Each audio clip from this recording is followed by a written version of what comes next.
Hello, my dear children. How are you doing today? You're well?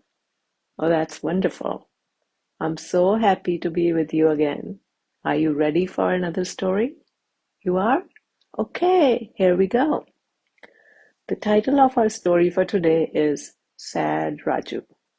Yes, little Raju was very sad. He could not put his heart into anything at all. He had even cried a few times. He could not figure out what to do. There was no one to talk to him. All the family members were out and they were not coming home until the evening. Raju wanted to have a long talk with someone. He wanted to share his sadness. But with whom? He was within the four walls of his home. He couldn't very well talk to lifeless objects like tables or chairs or beds or fans, closets. So, what to do? Then Raju remembered that a little mouse had been coming through the house, making tiny holes in many things each day. He thought he could catch the mouse and talk to her. So he put a little piece of roti in a mouse trap and hid nearby, waiting for the mouse to come and be trapped. But time went on, and the mouse did not come that day. Poor Raju! He became even more disheartened and could not stop his tears from flowing once more. His eyes were now red and puffy. Finally, fed up with being alone, Raju opened the door and stepped outside. There were many people on the road, but Raju did not want to share the burden of his heart with any of them. You know why? Well, because he was afraid that people might make fun of him after he shared his misery with them. So he kept quiet and walked on, finally reaching the woods outside his town. Here he encountered a crow. The crow was happily chirping, "Caw, caw, caw, caw." Raju called out, "Oh, crow, will you stop here and listen to me?" "No," the crow said. "I have found some food after searching all morning. I have no time to listen to you.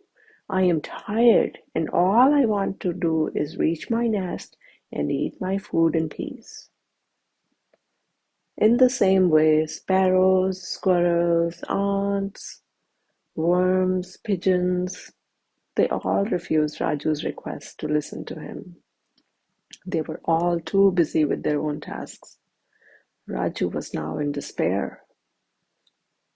Nearby, an owl was sitting on a tree. It had flown all night hunting for food. That's what owls do. They are awake during the night and they sleep during the day. So the owl was catching up on its sleep, but the noise from Raju's calls to the birds and the birds' refusals back to Raju woke up the owl. It called out to Raju and told him, "There is no one here to listen to your sad story. Any creature who is able to move is running around, being busy even without any work. Feet and wings are the enemy of stillness. Find the creatures who cannot move and tell your story to them." Raju looked all around himself, and all the animals and birds had feet or wings. He was disheartened again. But then, suddenly, Raju's face brightened up. He realized that he was surrounded by creatures that had no feet or wings. Can you guess who they were? You can? Yeah, you're right. Raju was in the woods and he was surrounded by beautiful, lovely trees. So many trees, large and small, in many shades of green, standing still with such calm. Raju went and hugged a nearby tree and started telling it everything that was bothering him. The tree listened without interrupting. Its branches and leaves moved in the breeze, letting Raju know that the tree was listening to his words. The tree transferred some of its own calm to Raju. After some time, Raju had poured out all his sadness, and now he felt light and happy. So, children, this was today's story. We traveled with Raju to the woods and came to know that connecting with nature changed Raju's sadness into happiness as he shared the thoughts of his heart with a tree.